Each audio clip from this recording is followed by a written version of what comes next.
Assalamualaikum warahmatullahi wabarakatuh. Alhamdulillahillazi hadana li hadza wa ma kunna linahtadiya laula an hadana. Asyhadu an la ilaha illallah wa asyhadu anna Muhammadar Rasulullah. Salawat beriringan salam tidak lupa pula kita kirimkan buat arwah pucuk pimpinan kita, yakninya Nabi besar Muhammad sallallahu alaihi wasallam.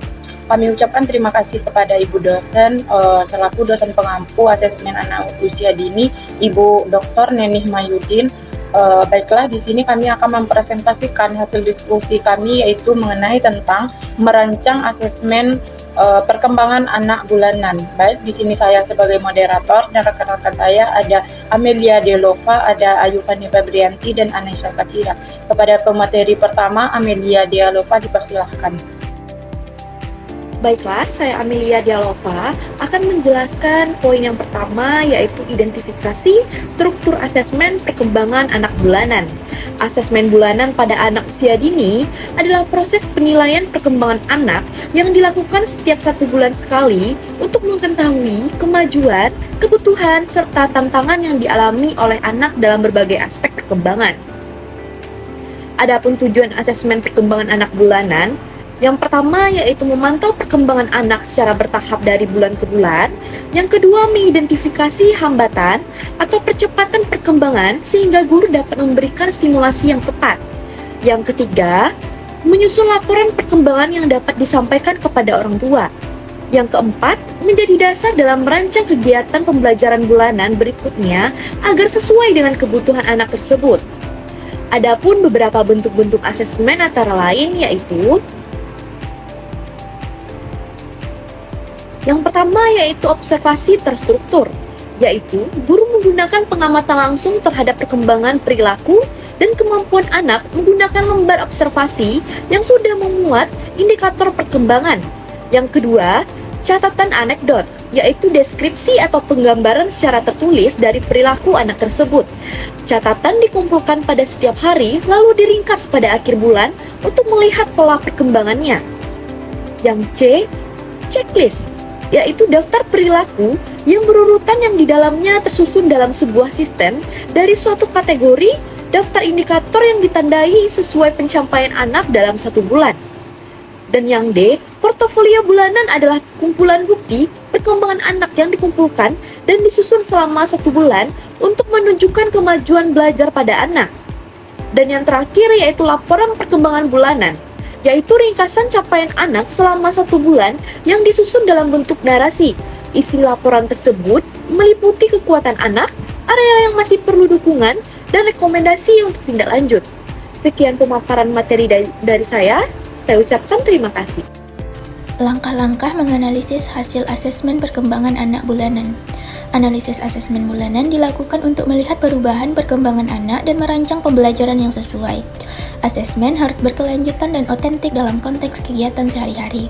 Berikut langkah-langkahnya. Yang pertama yaitu mengumpulkan data.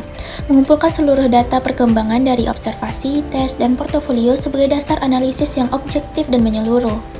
Yang kedua yaitu memilah dan mengelompokkan data. Data disusun berdasarkan area perkembangan, bahasa, motorik, kognitif, sosial, emosional untuk memudahkan identifikasi pola dan kebutuhan anak. Yang ketiga yaitu membandingkan dengan standar perkembangan.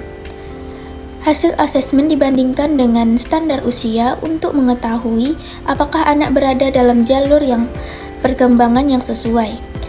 Yang keempat, mencatat kemajuan dan kebutuhan.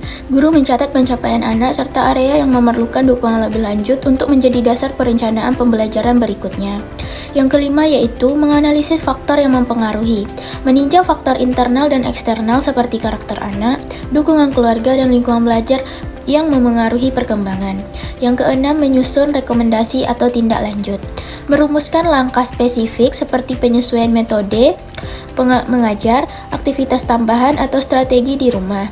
Yang ketujuh yaitu mengomunikasikan hasil ke orang tua.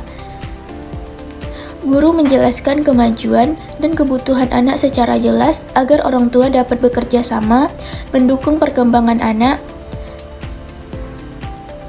Yang ke-8, menyimpan dan mendokumentasikan data. Data disimpan sebagai arsip untuk memantau perkembangan jangka panjang dan mendukung keputusan pembelajaran. Baiklah, saya akan menjelaskan materi tentang C, penyusunan instrumen asesmen perkembangan anak bulanan. Penyusunan instrumen asesmen perkembangan anak bulanan adalah proses sistematis untuk merancang alat ukur yang digunakan guru dalam memantau perubahan kemampuan anak setiap bulan. Instrumen ini harus mengacu pada STTPA dan mengikuti prinsip autentik, objektif, berkesinambungan, serta berorientasi pada anak. Menurut Venay tahun 2006, asesmen autentik dilakukan dalam situasi nyata. Saat anak belajar, instrumen perlu memungkinkan guru mengobservasi anak secara natural melalui bermain dan interaksi harian. Menurut Sugiono tahun 2009, penyusunan instrumen harus mencakup seluruh aspek perkembangan, kognitif, bahasa, sosial emosional, motorik kasar, motorik halus, serta nilai agama dan moral. Menurut Mutia tahun 2010 menekankan pentingnya prinsip DPA sesuai tahap usia dan kebutuhan anak, serta penggunaan pengamatan natural. Menurut Elis Ratna Wulan tahun 2015 menegaskan perlunya indikator yang jelas dan terukur dan rubrik yang konsisten. Berikut ada beberapa langkah penyusunan instrumen asesmen perkembangan anak bulanan, yaitu sebagai berikut. Yang pertama, menekankan aspek dan indikator perkembangan yang hendak dinilai. Yang kedua, merancang jenis instrumen seperti lembar observasi, checklist, anekdot, record, atau rating scale. Yang ketiga, menyesuaikan instrumen dengan konteks kegiatan. Keempat, uji coba instrumen untuk memastikan kejelasan indikator dan kemudahan penggunaannya. Yang kelima, melakukan revisi berdasarkan temuan lapangan. Dan yang terakhir, menggunakan instrumen secara konsisten setiap bulannya. Baiklah, sekian materi dari saya kembalikan kepada moderator. Baik, itulah pemaparan materi dari kelompok kami dan dapat kami simpulkan bahwa asesmen perkembangan anak bulanan penting untuk memberikan informasi yang akurat dan berkelanjutan agar guru dapat mengambil keputusan pembelajaran yang tepat. Proses asesmen meliputi identifikasi, indikator, observasi, dan dokumentasi, analisis data, serta penyusunan rekomendasi instrumen asesmen perkembangan dan mudah digunakan. Secara keseluruhan, asesmen bulanan mendukung perkembangan anak yang secara optimal serta meningkatkan kualitas pembelajaran dan kinerja sama dengan orang tua nantinya. Baik, selanjutnya kita masuk ke 3 sesi, yaitu sesi pertama kritik dan saran, sesi kedua penambahan materi, dan sesi terakhir yaitu tanya jawab. Baik, kepada teman-teman dipersilakan.